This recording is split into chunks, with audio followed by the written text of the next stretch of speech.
ഇത് മലകളുടെ നാട്, മനോഹാരിതയുടെ നാട്. പാറക്കെട്ടുകളും താഴ്വാരങ്ങളും പുഴകളും നിത്യഹരിത വനങ്ങളും ഈ പുണ്യഭൂമിയുടെ ഭൂഷണങ്ങൾ. സാഹിത്യവും കലയും രാഷ്ട്രീയവും സാമൂഹികവും എല്ലാം ഇഴകലർന്ന് മധുര സംഗീതമായി മാറുന്ന ഹൈറേഞ്ചിലേക്ക് മല കയറിയെത്തിയ ഒരാൾ. ദീപ്തവും ഭാവസാന്ദ്രവും ബിംബാത്മകവും തീക്ഷ്ണവുമായ എഴുത്തുകളിലൂടെ മലയാള സാഹിത്യശാഖയിൽ പ്രത്യേക അനുവാചകല രൂപപ്പെടുത്തിയ ഒറ്റയാൻ. കവിതയും നിരൂപണവും ലേഖനമെഴുത്തും പ്രക്ഷേപണ കലയും ഒരേപോലെ സമർത്ഥമായി കൈകാര്യം ചെയ്ത് ജീവിതം അർത്ഥപൂർണമാക്കുന്ന അധ്യാപകൻ കൂടിയായ അജയപുരം ജ്യോതിഷ് കുമാറിന്റെ സുന്ദര വരികളിലേക്ക്.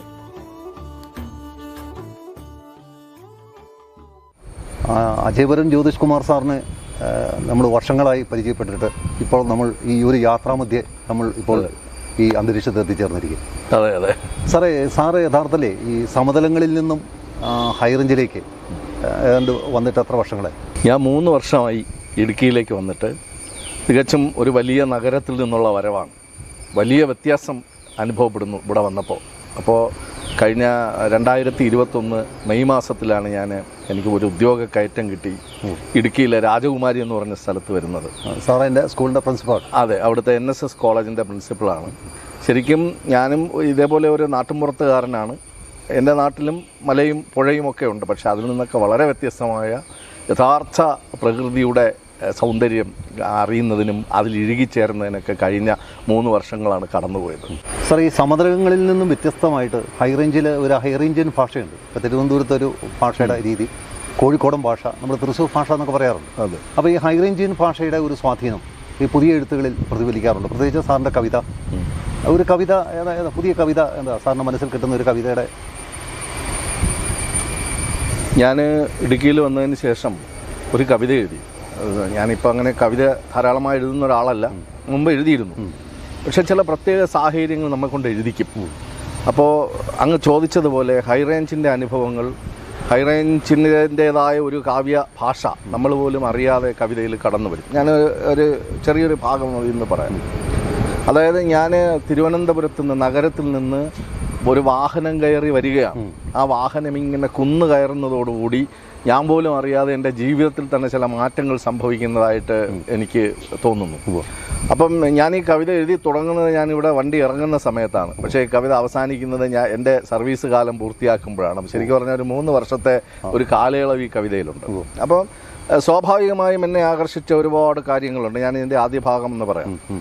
സ്നേഹപ്പച്ച എന്നാണ് കവിതയ്ക്ക് ഞാൻ പേര് കൊടുത്തത്. അത് ഇവിടുത്തെ പച്ചയിൽ സ്നേഹം അലിഞ്ഞു ചേർന്നിരിക്കുന്നു എന്നുള്ള ഒരു ആശയത്തിൻ്റെ കൂടെ അടിസ്ഥാനത്തിലാണ്.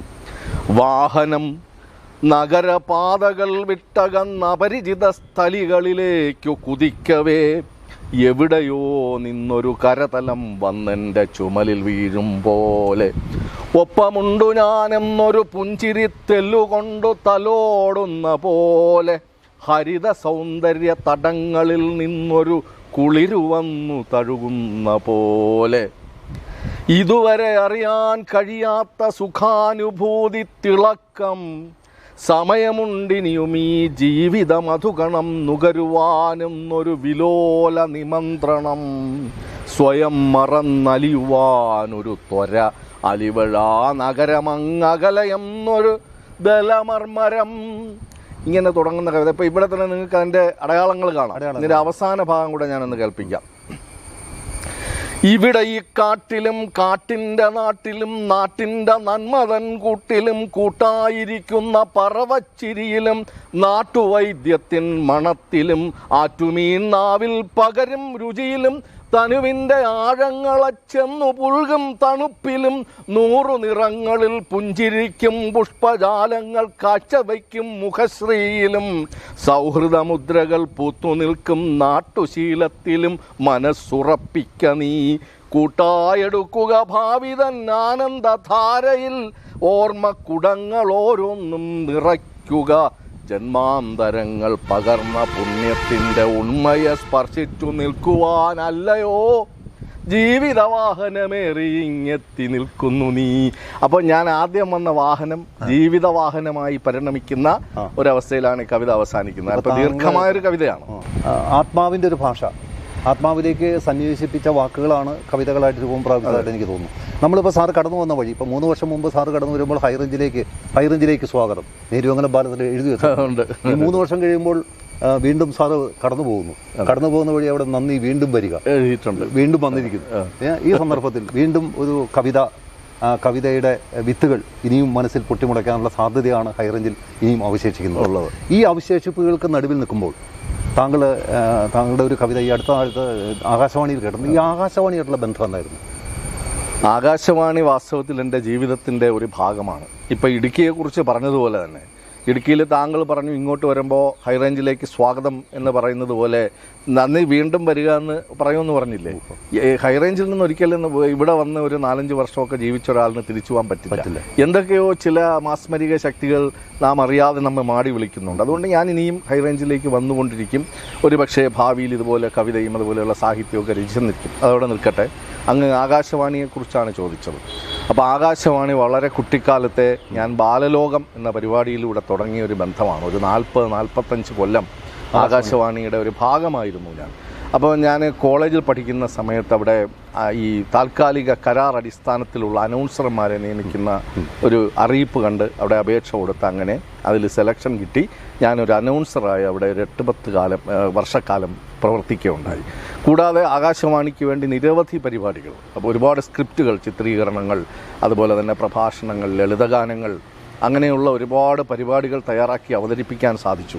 എൻ്റെ ചില പരിപാടികൾക്ക് ആകാശവാണിയുടെ ദേശീയ അവാർഡും അന്തർദേശീയ പുരസ്കാരവും ഒക്കെ ലഭിച്ചിട്ടുണ്ട്. സാറിൻ്റെ ഈ ശബ്ദ സാന്നിധ്യം കൊണ്ടേ ആകാശവാണിയിൽ ഒരുപക്ഷെ ശ്രോതാക്കളുടെ മനസ്സിൽ സ്ഥിരപ്രതിഷ്ഠ നേടിയെടുത്ത ഒത്തിരി പ്രോഗ്രാമുകൾ ഉണ്ടായിരിക്കാം. പക്ഷെ അതിനപ്പുറം ഈ എഴുത്തിൻ്റെ രംഗത്ത് നിൽക്കുന്ന എഴുത്തുകാർ, കവികൾ, എഴുത്തുകാർ, മലയാള സാഹിത്യത്തിലെ അഗ്രഗണ്യന്മാരായ ഒത്തിരി ആളുകളുമായിട്ടുള്ള ബന്ധം ആകാശവാണി ഒരുക്കിയിരുന്നതായിട്ട് തോന്നുന്നു. തീർച്ചയായിട്ടും ആകാശവാണി എന്ന് പറഞ്ഞാൽ ഒരു കാലത്ത് നമ്മുടെ സാഹിത്യത്തെ നിയന്ത്രിച്ചിരുന്നത് അല്ലെങ്കിൽ സാഹിത്യത്തിൻ്റെ വഴി തെളിച്ചിരുന്നത് പോലും ആകാശവാണി. ഈ ആകാശവാണിയിൽ ഇപ്പോൾ ഒരുപക്ഷെ ഞാനും ആകാശവാണിയുടെ പ്രോഗ്രാമുകൾ കേൾക്കാറുണ്ട്. നമ്മുടെ മലയാള ഭാഷയിലെ ശുദ്ധ മലയാളം അത് ആകാശവാണിയിലൂടെയാണ് നമുക്ക് കേൾക്കാൻ. തീർച്ചയായിട്ടും. ഇപ്പോൾ നമ്മുടെ ഒരു ചാനലുകളൊക്കെ ഇപ്പോൾ ഒത്തിരി വികസിച്ചിട്ടുണ്ട്. പക്ഷേ ഇപ്പോൾ പോലും നമ്മുടെ ഒരു നല്ല മലയാളം, നമ്മുടെ പെറ്റമ്മയേക്കാൾ ഒറ്റമ്മയെ വളർത്തിയെടുക്കുന്ന ഒരു സംസ്കാരമാണ് ചാനലുകളിലൂടെ വന്നുകൊണ്ടിരിക്കുന്നത്. പക്ഷെ അതിനൊക്കെ വളരെ വ്യത്യസ്തമായി ആകാശവാണി ശുദ്ധ മലയാളം സംസാരിക്കാറുണ്ട്. അങ്ങ് ഇങ്ങനെ ശുദ്ധ മലയാളത്തെ പറ്റി ഒരു പരമ്പര തന്നെ ഇപ്പോൾ ചെയ്യുന്നു ഓൺലൈൻ. അപ്പം ഞാൻ ആകാശവാണിയെക്കുറിച്ച് എനിക്ക് 1-2 കാര്യങ്ങളും കൂടെ പറയാറുണ്ട്. താങ്കൾ സൂചിപ്പിച്ചതുപോലെ നമ്മുടെ സാഹിത്യത്തെ നിർണയിച്ചിരുന്ന, സാഹിത്യത്തിൻ്റെ ഗതി തിരിച്ചിരുന്ന ധാരാളം ആളുകൾ, ജി ശങ്കരക്കുറുപ്പിനെ പോലെ, അക്കിത്തത്തിനെ പോലെ, KA കൊടുങ്ങല്ലൂരിനെ പോലെ, തിക്കോടിയനെ പോലെ, അങ്ങനെയുള്ള വലിയ വലിയ ധാരാളം ആളുകൾ ആകാശവാണിയിലുണ്ടായിരുന്നു. അതുപോലെ മികച്ച പ്രക്ഷേപകരുണ്ടായിരുന്നു. നാഗവള്ളി RS കുറുപ്പ്, സതീഷ് ചന്ദ്രൻ, രാമൻകുട്ടി നായർ, P ഗംഗാധരൻ നായർ, അല്ലെ, TP രാധാമണി, ഇങ്ങനെയുള്ള ഒരുപാട് പേര്. വലിയൊരു പാരമ്പര്യം ആകാശവാണിക്ക് ഉണ്ടായിരുന്നു. അത് കുറേയൊക്കെ ഇന്നും കാത്തു സൂക്ഷിക്കാൻ ആകാശവാണിക്ക് സാധിക്കുന്നുണ്ടെന്നുള്ളതാണ്. പിന്നെ ഭാഷയുടെ കാര്യം, ആകാശവാണി എപ്പോഴും ചില നിഷ്ഠകൾ പുലർത്തുന്നുണ്ട്. അപ്പോൾ എന്തും കയറി പറയാവുന്ന ഒരു സ്ഥലമല്ല. അവിടെ ആകാശവാണിക്ക് ഒരു കോഡുണ്ട്, AR കോഡെന്ന് പറഞ്ഞ് ഒരു കോഡുണ്ട്. അവിടെ പിന്നെ മറ്റുള്ളവർക്ക് ദ്രോഹം ചെയ്യുന്ന തരത്തിലുള്ള ഒന്നും പ്രക്ഷേപണം ചെയ്യാൻ സാധിക്കുകയില്ല. അതുപോലെ തന്നെ ഭാഷയുടെ ഉപയോഗത്തിൽ നല്ല ഭാഷ ഉപയോഗിക്കാൻ ശ്രോതാക്കളെ അതിലെ അവതരിപ്പിക്കുന്നവരോടൊപ്പം തന്നെ ഇത് കേൾക്കുന്ന ആളുകൾക്കും എന്താണ് നല്ല ഭാഷ എന്നൊരു ബോധ്യം ഉണ്ടാക്കി കൊടുക്കുന്ന ഒരു പ്രസ്ഥാനമാണ് ആകാശവാണി. ആകാശവാണിയിൽ മുമ്പ് മൊഴിയഴക് എന്ന് പറഞ്ഞൊരു പരിപാടി ഉണ്ടായിരുന്നു. ഞാനത് കുറേ എപ്പിസോഡ് അവതരിപ്പിച്ചിട്ടുണ്ട്. അതിനകത്ത് ഇതുപോലെ എന്താണ് നമ്മൾ സാധാരണ വരുത്തുന്ന തെറ്റുകൾ എന്തൊക്കെയാണ്, അതെങ്ങനെ ശരിയാക്കാം, മലയാളത്തെ നന്നായി ഉപയോഗിക്കുന്നത് എങ്ങനെയാണ്, നല്ല ശൈലി എന്താണ്, ഇത്തരം കാര്യങ്ങളൊക്കെ പറഞ്ഞിരുന്നു. ഇപ്പോഴും നല്ല മലയാളം തുടങ്ങിയ ചില പരിപാടികളുണ്ട്.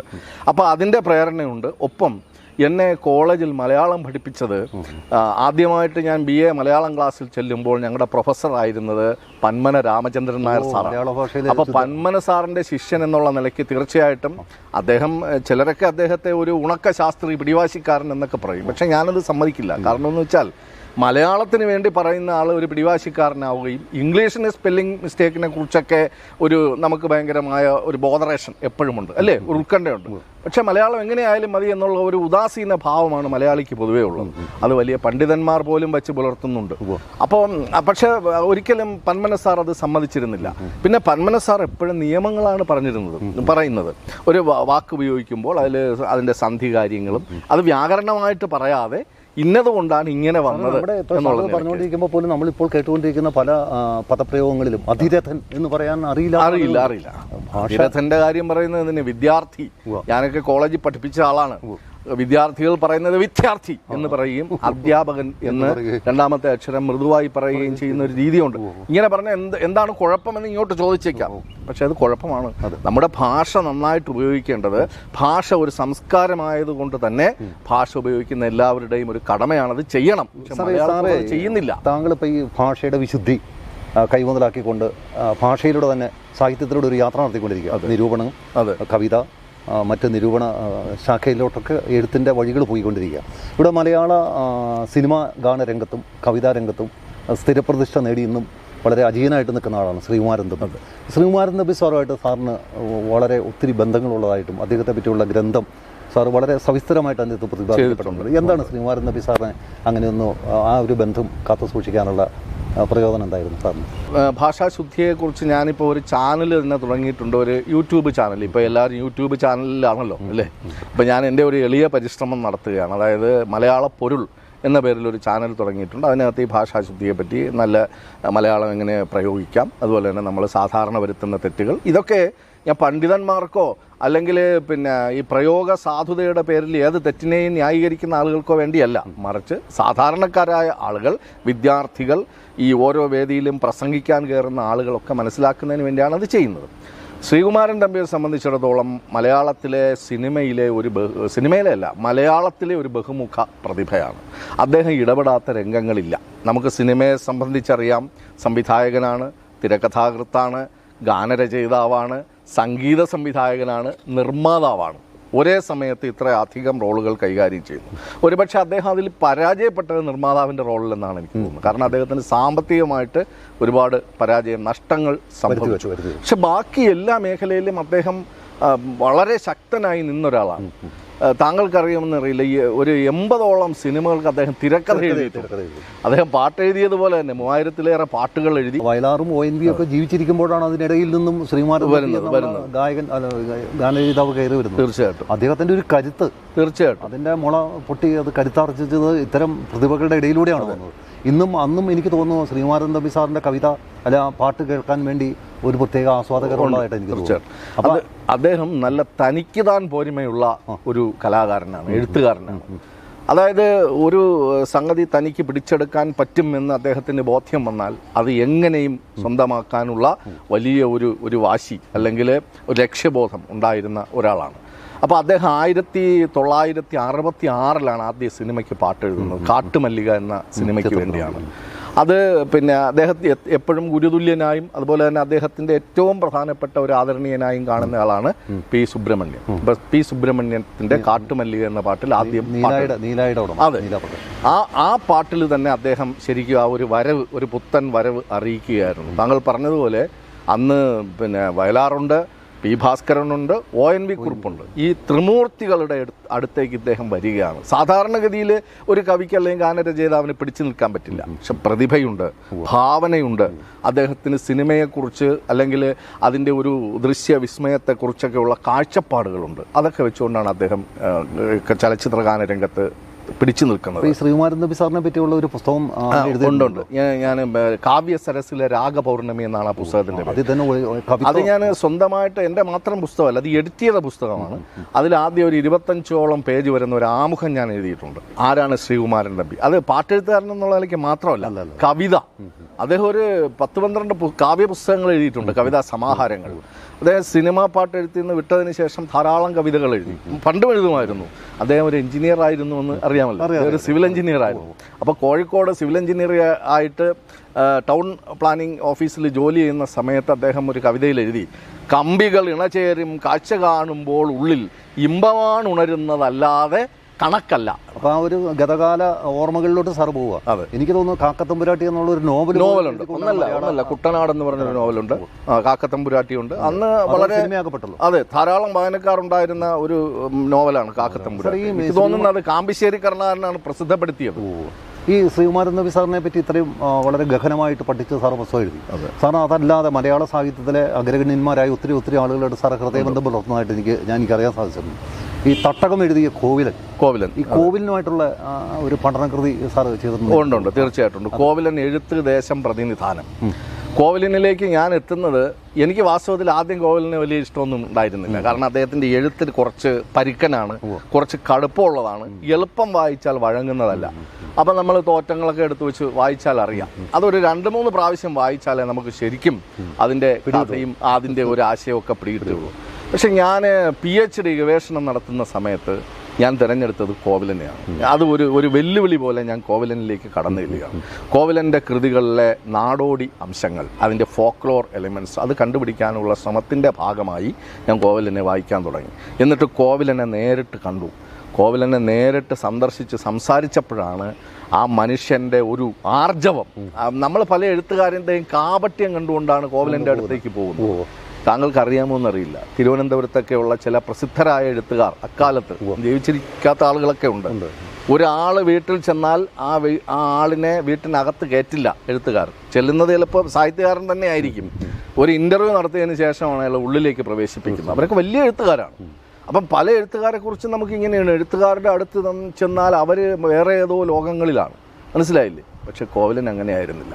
കോവിലൻ്റെ അടുത്ത് ചെന്ന ഓരോ സന്ദർഭങ്ങളും അദ്ദേഹം എഴുത്തിനെ കുറിച്ചല്ല സംസാരിക്കുന്നത്, അദ്ദേഹം മനുഷ്യനെക്കുറിച്ചും ജീവിതത്തെക്കുറിച്ചും. കാരണം ഒരുപാട് കാലം പട്ടാളത്തിൽ സേവനം നടത്തി ജീവിതത്തിൻ്റെ വ്യത്യസ്തമായ അനുഭവങ്ങൾ നേരിട്ടറിഞ്ഞ് മരണത്തെ മുഖാമുഖം കണ്ട് വന്ന ഒരു മനുഷ്യനാണ്. പിന്നെ ഒരു കർഷകനാണ്, മനസ്സിലായില്ലേ? അദ്ദേഹം അവിടെ അവിടെ കണ്ടാണശ്ശേരി എന്ന് പറയുന്ന സ്ഥലത്ത് അവിടുത്തെ പാടങ്ങളുടെയൊക്കെ നടുക്ക് അല്ലെങ്കിൽ കുന്നിൻ്റെയും മലകളുടെയൊക്കെ ഇടയ്ക്ക് ജീവിച്ച ഒരു സാധാരണ മനുഷ്യൻ, പച്ച മനുഷ്യൻ. അപ്പോൾ അതുകൊണ്ടാണ് ഞാൻ അദ്ദേഹത്തെ തിരഞ്ഞെടുക്കുന്നത്. അദ്ദേഹത്തിൻ്റെ കൃതികളെക്കുറിച്ച് പഠിക്കുന്നു. പിന്നീട് അത് എനിക്ക് PhD ഒക്കെ കിട്ടി. വർഷങ്ങൾക്ക് ശേഷം കുറേ ഭേദഗതിയൊക്കെ വരുത്തി ഞാനത് ഭാഷാ ഇൻസ്റ്റിറ്റ്യൂട്ടിൽ നിന്നാണ് പ്രസിദ്ധീകരിക്കുന്നത്. സാർ, ഈ കഥാനുകായികളായി ഒത്തിരി സാഹിത്യകാരന്മാർ നമുക്കുണ്ട്.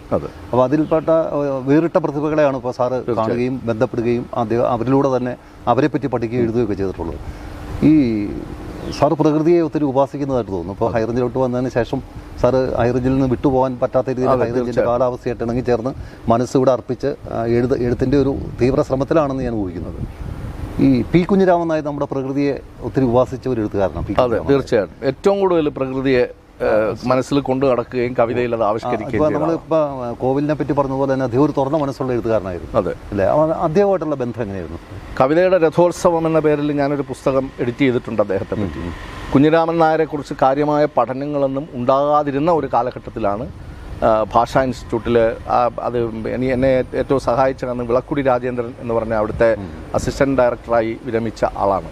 അപ്പോൾ അദ്ദേഹത്തിൻ്റെ നിർദ്ദേശപ്രകാരം ഞാൻ ആ പുസ്തകം തയ്യാറാക്കുകയായിരുന്നു. അപ്പോൾ അപ്പോഴേക്ക് 1978 കുഞ്ഞിരാമൻ നായർ മരിച്ചു. കുഞ്ഞിരാമൻ നായരുമായിട്ട് വ്യക്തിപരമായിട്ടൊന്നും എനിക്ക് പരിചയമില്ല. പക്ഷേ ഒരു എഴുത്തുകാരനെ നമ്മൾ അറിയുന്നതിന് വ്യക്തിപരമായ പരിചയമൊന്നും വേണ്ട, അവരുടെ കൃതികൾ തന്നെ മതിയല്ലോ. അപ്പോൾ ഈ കുഞ്ഞിരാമൻ നായരുടെ കൃതികളിലേക്ക് കടന്നു ചെന്നപ്പോൾ ഒരു ചെറിയൊരു പ്രശ്നമുണ്ട്. പലരും അദ്ദേഹത്തെ വെറും ഒരു പ്രകൃത്യുപാസകൻ ആയിട്ട് മാത്രം കാണുന്നു. അങ്ങനെയല്ല.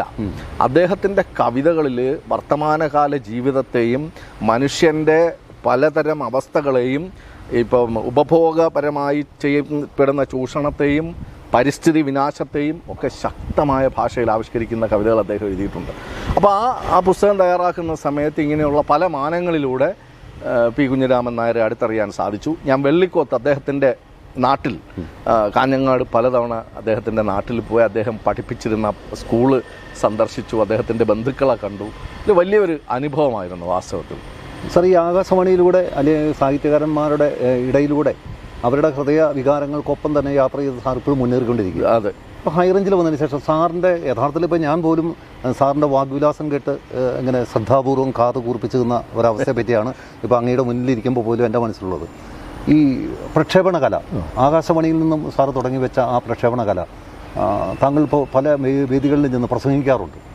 ഈ ആശയ രൂപീകരണം ശ്രോതാവിൻ്റെ മനസ്സിലേക്ക് ആലേഖനം ചെയ്യപ്പെടുന്നത് അടിച്ചേൽപ്പിക്കുക എന്ന് പറയാൻ പറ്റില്ല, അത് സ്ഥായി ഒരു വികാരം, ഒരു സ്ഥാനം നമ്മൾ നേടിയെടുക്കുക.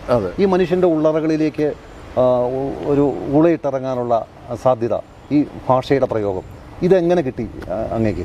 ഞാൻ വളരെ ചെറിയ പ്രായത്തിൽ തന്നെ ഈ അടുത്തുള്ള കലാസമിതികളൊക്കെ നടത്തുന്ന കലാമത്സരങ്ങളിൽ പതിവായി പങ്കെടുക്കുമായിരുന്നു. ഞാനൊരു ഗ്രാമത്തിൽ ജനിച്ചു വളർന്ന ആളാണ്, നേരത്തെ പറഞ്ഞല്ലോ. തിരുവനന്തപുരം നഗരത്തിലാണ് ജോലി ചെയ്തെങ്കിലും ഞാനൊരു കുഗ്രാമത്തിൻ്റെ സന്തതിയാണ്. അപ്പം വലിയ ലൈബ്രറികളോ അല്ലെങ്കിൽ എൻ്റെ വീട്ടിൽ അങ്ങനെ ഒരുപാട് പഠിപ്പുള്ള ആളുകളോ ഒന്നും ഉണ്ടായിരുന്നില്ല. എല്ലാം നമ്മൾ സ്വയം നിശ്ചയിച്ച് പങ്കെടുക്കുകയാണ്.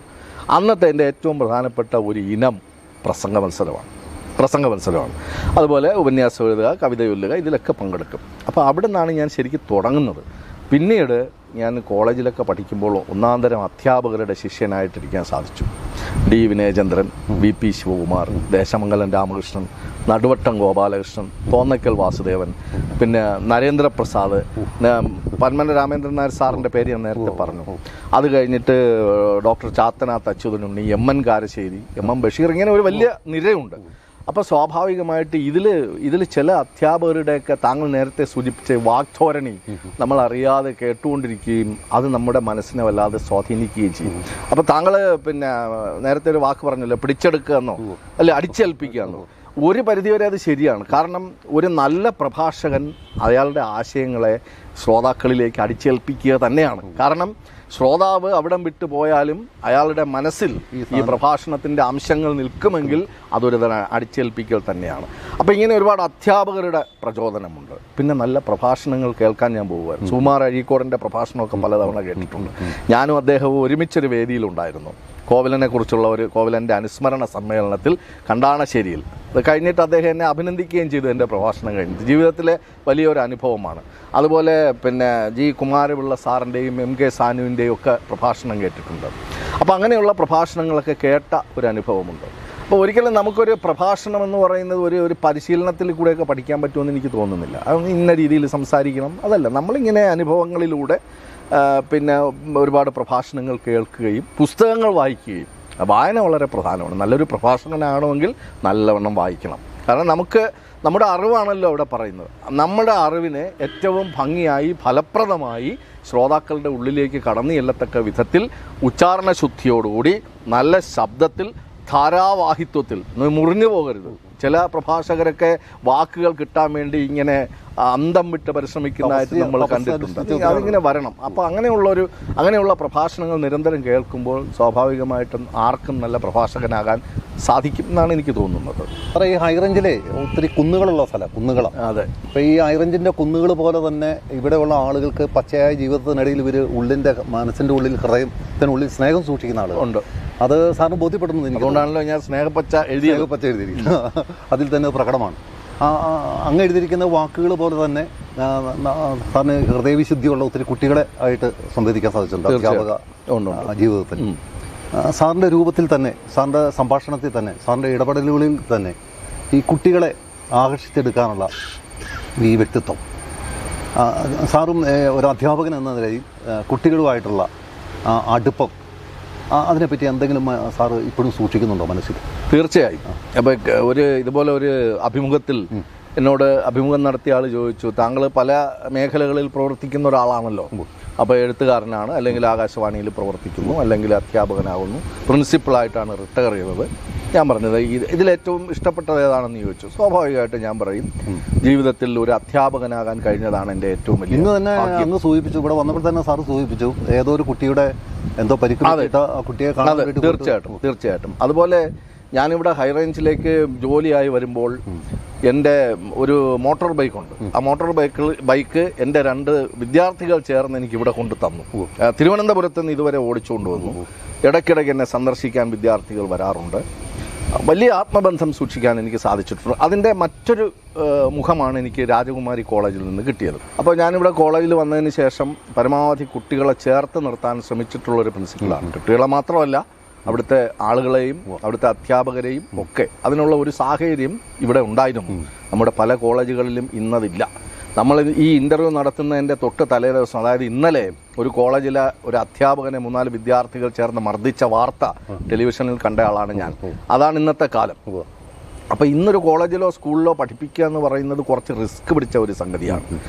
കാലം മാറിപ്പോയി. വിദ്യാർത്ഥികളുടെ ആ ഒരു സമീപനത്തിൽ അല്ലെങ്കിൽ വിജ്ഞാനത്തെക്കുറിച്ചുള്ള അവരുടെ കാഴ്ചപ്പാടിലൊക്കെ മാറ്റം വന്നുപോയി. ഗുരുശിഷ്യ ബന്ധത്തിൻ്റെ പഴയ ഒരു ഒലിമയും ഗരിമയും ഒന്നും ഇന്നില്ല. പക്ഷേ എനിക്ക് രാജകുമാരി കോളേജിൽ വളരെ വ്യത്യസ്തമായിട്ടാണ് പോകുന്നത്. അതൊരു പക്ഷേ ഇടുക്കിയുടെ ഒരു പ്രത്യേകത ആയിരിക്കാം എന്നെനിക്ക് തോന്നുന്നു. സാർ, നമ്മളെ ഇപ്പോൾ നമ്മൾ കുറേ ജീവിതത്തിൻ്റെ വിവിധ ഭാഗങ്ങളെ പറ്റി അപ്പോൾ നമ്മൾ കടന്നുപോയ സംഭാഷണങ്ങൾ എങ്ങനെയായിരുന്നു? സാറിപ്പോൾ മോഹൻലാൽ, അടൂർ ഗോപാലകൃഷ്ണൻ, ഈ അടുത്ത നാളിൽ തന്നെ സാറിപ്പോൾ വിദ്യാർത്ഥി ബന്ധത്തെ പറ്റി നമ്മൾ പറഞ്ഞു കഴിഞ്ഞു. ഈ ഒരു ആത്മബന്ധം കാത്തു സൂക്ഷിക്കാൻ വേണ്ടി സാറ് കൈമുതലാക്കിയിട്ടുള്ള അനുഭവത്തിൻ്റെ ഒരു തീഷ്ണമായ ഒരു തീക്കട്ട എന്നാണ് ഞാൻ വിശേഷിപ്പിക്കുന്നത്. ഇത് സൂക്ഷിച്ചുകൊണ്ടാണ് നിങ്ങൾ ഈ താഴെത്തട്ടിൽ നിന്ന് മുകളിലുള്ള ആളുകൾ ഇവരായിട്ടുള്ള ഇടപെടലുകൾ നടത്തിക്കൊണ്ടിരിക്കുന്നത്. ഈ അടുത്ത നാളിൽ അടൂർ ഗോപാലകൃഷ്ണൻ ആ പുസ്തകത്തിൽ തന്നെ കേരളത്തിലെ ഒരു വിവിധ ദിക്കുകളിലുള്ള പ്രശസ്തരായ പ്രഗത്ഭരായ ഒത്തിരി ആളുകൾ അതിനകത്ത് പങ്കെടുക്കുന്നു. എനിക്ക് പങ്കെടുക്കാൻ പറ്റിയില്ല എന്നുള്ളൊരു ഖേദകരമായ ഒരു അവസ്ഥയോടെ ഞാനിപ്പോൾ ഈ സന്ദർഭത്തിൽ പറയാം. ഇപ്പോൾ ഇത്തരം ആളുകളിൽ നിന്ന് കിട്ടുന്ന ഹൃദയബന്ധം, സ്നേഹബന്ധം, ഇത് സാറിനെ ഏത് രീതിയിലാണ് മുന്നോട്ട് പോകാനുള്ള രീതി ഒരുക്കുന്നത്? ഈ അനുഭവത്തെക്കുറിച്ച് പറഞ്ഞപ്പോൾ തീക്കട്ട എന്നൊരു വാക്ക് ഉപയോഗിച്ചു. ശരിക്കും അത് യോജിക്കുന്നത് താങ്കൾക്കാണെന്നാണ് ഞാൻ വിചാരിക്കുന്നത്. കാരണം എന്ന് വെച്ചാൽ നാടകത്തിന് വേണ്ടി അതുപോലെ തന്നെ പുസ്തക പ്രസാധനത്തിന് വേണ്ടിയൊക്കെ ഒരുപാട് അനുഭവങ്ങൾ അനുഭവങ്ങളിലൂടെ കടന്നുപോയ ഒരാളാണ് താങ്കളെന്ന് ഞാൻ മനസ്സിലാക്കിയിട്ടുണ്ട്. അതിനെക്കുറിച്ചൊന്ന് സൂചിപ്പിച്ചുകൊണ്ട് ഞാൻ പറയാം. പുസ്തകത്തെക്കുറിച്ചാണല്ലോ ചോദിച്ചത്. നമ്മുടെ പുസ്തക പ്രസാധന രംഗമൊക്കെ ചില കുത്തകകളുടെ കയ്യിലാണ്. സാമ്പത്തിക ലാഭത്തിന് വേണ്ടി മാത്രമുള്ള ഒരു അവസ്ഥയിലേക്ക് പോയിക്കൊണ്ടിരിക്കുന്ന കാലഘട്ടത്തിലാണ് താങ്കളെപ്പോലെയുള്ള ആളുകൾ ഒരു നിശബ്ദ സേവനം നടത്തി മുന്നോട്ട് പോകുന്നതെന്ന് എനിക്കറിയാം. അപ്പോൾ എന്നെ സംബന്ധിച്ചിടത്തോളം ഒരുപാട് വലിയ സൗഹൃദങ്ങളുണ്ട്. നേരത്തെ ശ്രീകുമാരൻ തമ്പിയെക്കുറിച്ച് പറയുകയുണ്ടായി. ഞാൻ ആകാശവാണിയിൽ വെച്ച് ആദ്യമായിട്ട് അദ്ദേഹത്തിൻ്റെ ഈ ഗ്രാമഫോൺ റെക്കോർഡിലാണ് അദ്ദേഹത്തിൻ്റെ പേര് ഹരിപ്പാട് ശ്രീകുമാരൻ തമ്പി എന്ന് കാണുന്നത്. അന്ന് എന്നെ ഏറ്റവും ആകർഷിച്ചിരുന്ന അദ്ദേഹത്തിൻ്റെ പേരാണ്. പിന്നീട് പല വേദികളിലും വെച്ച് ഞങ്ങൾ ഒരുമിച്ച് കണ്ടു. പിന്നെ വലിയ സൗഹൃദത്തിലായി. അവസാനം ആ പുസ്തകത്തിലേക്ക് ചെന്നെത്തുകയാണ്. എൻ്റെ പുസ്തകം റിലീസ് ചെയ്തത്, ആ പുസ്തകം ശ്രീകുമാരൻ തമ്പിയെക്കുറിച്ചുള്ള പുസ്തകം റിലീസ് ചെയ്തത് മോഹൻലാലാണ്, ലാലേട്ടനാണ്. അതൊരു വലിയൊരു അനുഭവമായിരുന്നു. അതുപോലെ തന്നെ ഈ അടുത്ത കാലത്ത് ഇറങ്ങിയ പ്രൊഫസർ തുമ്പമൺ തോമസിൻ്റെ പ്രബന്ധങ്ങൾ. തുമ്പമൺ തോമസൊക്കെ അവഗണിക്കപ്പെട്ട ഒരാളാണ്. അദ്ദേഹം മരിച്ചിട്ട് 10 കൊല്ലമായി. അദ്ദേഹത്തിൻ്റെ അപ്രകാശിതമായ ലേഖനങ്ങളുടെയും മറ്റും ഒരു സമാഹാരമാണ് ഞാൻ പ്രസിദ്ധീകരിച്ചത്. അപ്പോൾ ഞാൻ ആലോചിച്ചു, ഇപ്പോൾ തിരുവനന്തപുരത്ത് ഏറ്റവും പ്രഗത്ഭനായ ഒരാളെ കൊണ്ടത് ചെയ്യിക്കണം. അങ്ങനെയാണ് ഞാൻ അടൂരിനെ, നേരത്തെ എനിക്ക് അറിയാം, അടൂരിനെ കൊണ്ടുവരുന്നത്. അപ്പോൾ ഇതൊക്കെ തീർച്ചയായിട്ടും നമുക്ക് വലിയ ഒരു ശക്തി പകരുകയാണ്. വലിയ ആളുകളെ, വലിയ എഴുത്തുകാരുമായി പരിചയപ്പെടുക, അത് കാത്തു സൂക്ഷിക്കാൻ സാധിക്കുക, അത് അവരുമായിട്ട് സംഭാഷണത്തിൽ ഏർപ്പെടുക, അവരുടെ ആശയങ്ങൾ തിരിച്ചറിയാൻ സാധിക്കുക. ഇതൊക്കെ ഏതൊരു വ്യക്തി, എഴുത്തുകാരനെ മാത്രമല്ല, ഏതൊരു വ്യക്തിയെ സംബന്ധിച്ചിടത്തോളം വളരെ പ്രധാനമാണ്. അതെനിക്ക് പ്രയോജനപ്പെടുത്താനായിട്ട് കഴിഞ്ഞിട്ടുണ്ട്. സാർ, നമ്മുടെ ഈ ജീവിതത്തിൽ ഇപ്പോൾ നമ്മൾ സംസാരിച്ചുകൊണ്ടിരുന്നപ്പോൾ കിട്ടിയ ഒരു പ്രത്യേക ഒരു ഓർമ്മപ്പെടുത്തലാണ് അങ്ങ് സൂചിപ്പിച്ചു. പച്ചയായ മനുഷ്യരുടെ ഇടയിലൂടെയാണ് നമ്മൾ കടന്നു വന്നുകൊണ്ടിരിക്കുന്നത്. ഈ പച്ചയായ അദ്ദേഹത്തിൻ്റെ ആദ്യത്തെ കവിത പോലെ തന്നെ ഈ പച്ചയായ വിചാരങ്ങൾക്കൊപ്പം നമ്മൾ സഞ്ചരിച്ചുകൊണ്ടിരിക്കുക. ഇവിടെ കള്ളനാണയങ്ങളുണ്ട്, ഗ്രൂപ്പിസം ഉണ്ട്, സാഹിത്യത്തിലുണ്ട്, എല്ലായിടത്തും. പക്ഷെ നമ്മൾ യാഥാർത്ഥ്യങ്ങൾ തരിക. ഇപ്പോൾ പഴയ തലമുറയ്ക്കും പുതിയ തലമുറയ്ക്കും ഇടയിലാണ് ഞാനും സാറും ജീവിക്കുന്നത്.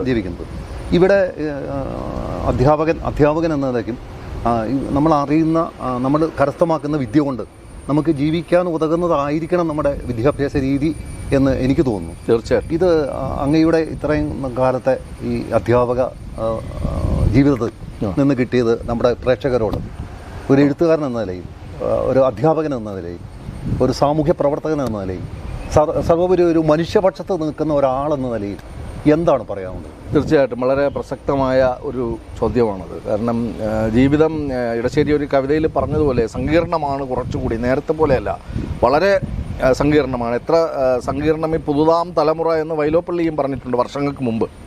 അവർ ആ പറഞ്ഞ കാലഘട്ടം മാറിയെങ്കിലും ഇന്ന് അത് വളരെ ശക്തമായിട്ട് നമ്മൾ അഭിമുഖീകരിക്കുന്ന ഒരു പ്രശ്നമാണ്. വിദ്യാർത്ഥികളുടെ കാര്യം നമ്മൾ നേരത്തെ പറഞ്ഞല്ലോ. അതുപോലെ ഇന്ന് എല്ലാ രംഗത്തും ഒരുതരം സ്വാർത്ഥതയും അല്ലെങ്കിൽ കാപട്യവും കടന്നുകൂടിയിരിക്കുകയാണ്. രാഷ്ട്രീയത്തിൽ അത് പണ്ടേ ഉണ്ട്, നമുക്കറിയാം. രാഷ്ട്രീയം പലപ്പോഴും വാഗ്ദാനങ്ങളുടേതായ ഒരു മേഖലയാണ്, പലപ്പോഴും പ്രാവർത്തികമാകുന്നതല്ല. അവനവൻ്റെ അധികാരസ്ഥാനം ഉറപ്പിക്കാൻ വേണ്ടി എന്തും ചെയ്യുന്ന ആളുകളാണ്. സാഹിത്യവും അതുപോലെയാണ്.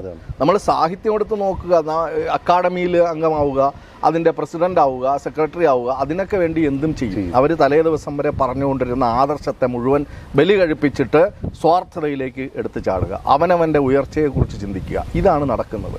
ഇത് നമുക്ക് ഒട്ടും പ്രയോജനം ചെയ്യുന്നതാണെന്ന് എനിക്ക് തോന്നുന്നില്ല.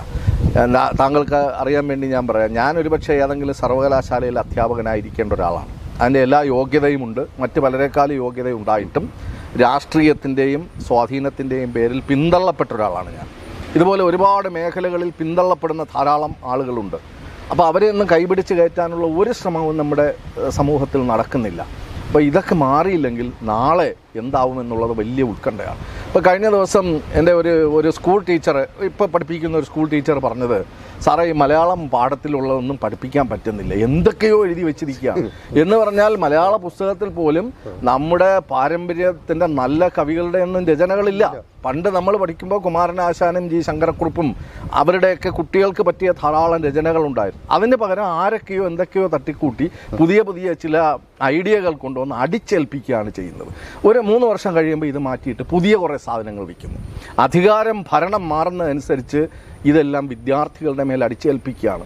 കഴിഞ്ഞ ചരിത്രം പരിശോധിച്ച് നോക്കിയാൽ നമുക്കറിയാം, ചില പുതിയ സമ്പ്രദായങ്ങൾ കൊണ്ടുവന്നത് വഴി തെരുവ് ആധാരമായി തീർന്ന ധാരാളം വിദ്യാർത്ഥികൾ ഇവിടെയുണ്ട്, തൊഴിലില്ലാതെ, ഉപരിപഠനത്തിന് സാധ്യതകളില്ലാതെ. അതേ ഒരവസ്ഥ ഇവിടെ സംഭവിച്ചുകൊണ്ടിരിക്കുന്നത് യാതൊരു ലക്ഷ്യബോധവുമില്ലാത്ത അല്ലെങ്കിൽ ആശയമില്ലാത്ത കുറേ ആളുകൾ ചേർന്ന് ഇത് പരിഷ്കരിച്ച് ഇല്ലാതാക്കുക. ഏതായാലും കാലത്തെ നമ്മൾ നോക്കി കാണുന്നത് ചില നിലപാടുകളിലൂടെയാണ് എന്ന് അങ്ങയുടെ വാക്കുകൾ തന്നെ വ്യക്തമാക്കുന്നുണ്ട്.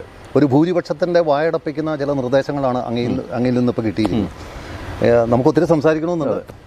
നമുക്ക് അവസാനിപ്പിക്കുന്നതിന് മുമ്പ് അങ്ങക്ക് ഈ ഇത്തരം ആളുകളുടെ ഇടയിൽ ജീവിക്കുമ്പോൾ പോലും അങ്ങേ തേടി ഒത്തിരി അംഗീകാരങ്ങൾ, അവാർഡുകളൊക്കെ വന്നിട്ടുണ്ട്. ഏതെല്ലാം രീതിയിലുള്ള അംഗീകാരങ്ങളാണ്? കുറേയധികം അവാർഡുകൾ കിട്ടിയിട്ടുണ്ട്. അവാർഡുകളെ കുറിച്ച് പറയുമ്പോൾ താങ്കൾക്കറിയാം, നേരത്തെ പറഞ്ഞതിൻ്റെ തുടർച്ചയാണ്. പലപ്പോഴും അവാർഡുകൾ സംഘടിപ്പിക്കപ്പെടുന്നതാണ് എന്നുള്ളത് നമുക്കറിയാം. ചില ആളുകൾ സ്വന്തമായി തന്നെ അവാർഡ് ഉണ്ടാക്കിയിട്ട് അവർക്ക് തന്നെ കിട്ടുന്നുണ്ട്. അവരുണ്ടാക്കിയ അവാർഡ് അവർക്ക് തന്നെ കിട്ടും, അല്ലെങ്കിൽ ക്യാഷ് നേരത്തെ വാങ്ങിച്ചിട്ട് അവാർഡ് കൊടുക്കും. അങ്ങനെയുള്ള പല സമ്പ്രദായങ്ങളുണ്ട്. ഭാഗ്യവശാൽ എനിക്ക് അങ്ങനത്തെ അവാർഡുകളൊന്നും അല്ല കിട്ടിയത്. കൊള്ളാവുന്ന അവാർഡുകളാണ്. സാഹിത്യ അക്കാദമിയുടെ CB കുമാർ എൻഡോമെൻ്റ് അവാർഡ് കിട്ടിയിട്ടുണ്ട്. അതുപോലെ തന്നെ തിരുവനന്തപുരത്തെ വലിയ ഒരു സാംസ്കാരിക സംഘടനയായ സ്വാതി ഗ്രന്ഥശാലയുടെ സ്വാതി അയ്യപ്പ പണിക്കർ അവാർഡ് കിട്ടിയിട്ടുണ്ട്. PK പരമേശ്വരൻ നായർ ട്രസ്റ്റിൻ്റെ S ഗുപ്തൻ നായർ അവാർഡ് കിട്ടിയിട്ടുണ്ട്. സംസ്ഥാന ചലച്ചിത്ര അക്കാദമിയിൽ നിന്ന് ഏറ്റവും നല്ല ടെലിവിഷൻ നിരൂപണത്തിനുള്ള അവാർഡ് കിട്ടിയിട്ടുണ്ട്. ആകാശവാണിയുടെ ദേശീയ അവാർഡ് കിട്ടിയിട്ടുണ്ട്. പിന്നെ പൊക്കാന അവാർഡ് അമേരിക്കൻ മലയാളികളുടെ. പിന്നെ ഏറ്റവും ഒടുവിൽ എനിക്ക് കിട്ടിയത് 2019 ഏറ്റവും നല്ല കോളേജ് അധ്യാപകനുള്ള ഡോക്ടർ NA കരീം അവാർഡ്. അതുകൊണ്ട് അതൊന്നും ഞാൻ സംഘടിപ്പിച്ചതല്ല, അതെല്ലാം എനിക്ക് ക്ഷണിച്ചു തന്നതാണ്. അപ്പം ഇന്നത്തെ അവാർഡുകൾ അങ്ങനെ അല്ല പലതും എന്ന് പറയാൻ വേണ്ടിയാണ് ഞാനിത് സൂചിപ്പിച്ചത്. ഈ സാറേ, ഇപ്പം നമ്മൾ ഇത്ര നേരം സംസാരിച്ച് നമ്മൾ പല കാര്യങ്ങളും മനസ്സിലാക്കി. നമ്മുടെ പ്രേക്ഷകർക്ക് ഒത്തിരി കാര്യങ്ങൾ ചിലപ്പോൾ ചിന്തിക്കുന്നുണ്ടാവാം. സാറിൻ്റെ കുടുംബം? അതെ, കുടുംബം, ഞാൻ തിരുവനന്തപുരത്താണ് എൻ്റെ സ്വദേശം. എനിക്ക് ഭാര്യയും 2 കുട്ടികളുമാണുള്ളത്. ഭാര്യ ഇലക്ട്രിസിറ്റി ബോർഡിലെ സീനിയർ സൂപ്രണ്ടായിട്ട് ഇപ്പോൾ മലപ്പുറം ജില്ലയിലെ മഞ്ചേരിയിലാണ് ജോലി ചെയ്യുന്നത്. ഞങ്ങൾ 2 പേരും 2 കോണിലാണ്. 2 പെൺമക്കളാണ്. മൂത്ത ആൾ അനഘ ജ്യോതിഷ്, ഇപ്പോൾ ഇംഗ്ലീഷ് MA കേരള യൂണിവേഴ്സിറ്റിയിൽ പഠിച്ചിട്ട് ഇപ്പോൾ PhD ചെയ്യുകയാണ്. രണ്ടാമത്തെ ആൾ പിന്നെ +2 വിദ്യാർത്ഥിനിയാണ്. 2 പേരും അവരുടേതായ രീതിക്കനുസരിച്ചാണ് പഠിക്കുന്നത്. അതായത് പിന്നെ MBBS, എഞ്ചിനീയറിംഗ് അങ്ങനെയുള്ള മേഖലകളൊന്നും അവർക്കും താല്പര്യമില്ല, എനിക്കും താല്പര്യമില്ല. കുട്ടികൾക്ക് എന്താണ് ഇഷ്ടം അതവർ പഠിക്കും. അപ്പോൾ മൂത്ത ആൾ പറഞ്ഞു എനിക്കൊരു അധ്യാപികയാകാനാണ് താല്പര്യം. അവളത് ഭംഗിയായിട്ടത് പഠിച്ചു, റാങ്കോടുകൂടി ജയിച്ചു, PhD ചെയ്യും. രണ്ടാമത്തെ ആൾ പറയുന്നത് അവൾക്ക് ആർക്കിയോളജിയാണ് കൂടുതൽ ഇഷ്ടം, പുരാവസ്തു വിജ്ഞാനീയം. അപ്പോൾ അത് ഭാവിയിൽ പഠിക്കാൻ വേണ്ടിയാണ് ഹ്യൂമാനിറ്റീസ് എടുത്ത് ഇപ്പോൾ +2 പഠിച്ചുകൊണ്ടിരിക്കുന്നത്. അച്ഛനും അമ്മയൊക്കെ മരിച്ചു. ഏതായിരുന്നാലും നമുക്ക് വേണ്ടി ഇത്രയും സമയം ഇടുക്കി വോയിസിൻ്റെ പ്രേക്ഷകരോടൊപ്പം സമയം ചെലവഴിച്ചതിൽ ഇടുക്കി വോയിസിനുള്ള അഗൈതമായ നന്ദി രേഖപ്പെടുത്തുന്നു. നമുക്ക് തീർച്ചയായും എനിക്കും വലിയ സന്തോഷമുണ്ട്. ഇന്ന് ഇടുക്കിയുടെ ഭാഗമായിട്ട് ഇങ്ങനെ പല പരിപാടികളിൽ പങ്കെടുക്കാൻ സാധിക്കുന്നു. താങ്കളെപ്പോലെ ഒരു കലാകാരനോടൊപ്പം, ഒരു പ്രസാധന രംഗത്ത് പതിറ്റാണ്ടുകൾ പിന്നിട്ട അങ്ങയോടൊപ്പം ഈ ഒരു അഭിമുഖത്തിൽ പങ്കെടുക്കാൻ സാധിച്ചതിൽ എനിക്കും സന്തോഷമുണ്ട്. അപ്പോൾ ഇടുക്കി വോയിസിനും ശ്രീ സത്യൻ കോനാട്ടിനും പ്രേക്ഷകർക്കും നന്ദി. ഇന്നു നീ എൻ്റെ ഓർമ്മത്തിളക്കമായി അന്യമാക്കുന്നു സങ്കടപ്പാടുകൾ. ജീവനിട്ടുണരുന്ന പ്രണയത്തിൻ കാവ്യകേളിയിൽ നമ്മൾ തുടിക്കുന്നു. ഇന്നു നീ എൻ്റെ ഓർമ്മ തിളക്കമായി അന്യമാക്കുന്നു സങ്കടപ്പാടുകൾ. ജീവനിട്ടുണരുന്ന പ്രണയത്തിൻ കാവ്യകേളിയിൽ നമ്മൾ തുടിക്കുന്നു. നിത്യവും നിന്റെ വാക്കിൻ മുനകളിൽ സത്യമാമെന്നെ ഞാൻ അറിയുന്നടോ. കഷ്ടകാലക്കുരുക്കുകളൊക്കവേ ഇഷ്ടവാക്കാലഴിച്ചെടുക്കുന്നു നീ. നിത്യവും നിന്റെ വാക്കിൻ മുനകളിൽ സത്യമാമെന്നെ ഞാൻ അറിയുന്നടോ. കഷ്ടകാലക്കുരുക്കുകളൊക്കവേ ഇഷ്ടവാക്കാലഴിച്ചെടുക്കുന്നു നീ. നിന്റെ നിശ്വാസധാരയിലൊക്കവേ എൻ്റെ ശ്വാസമുണ്ടെന്നറിയുന്നു ഞാൻ.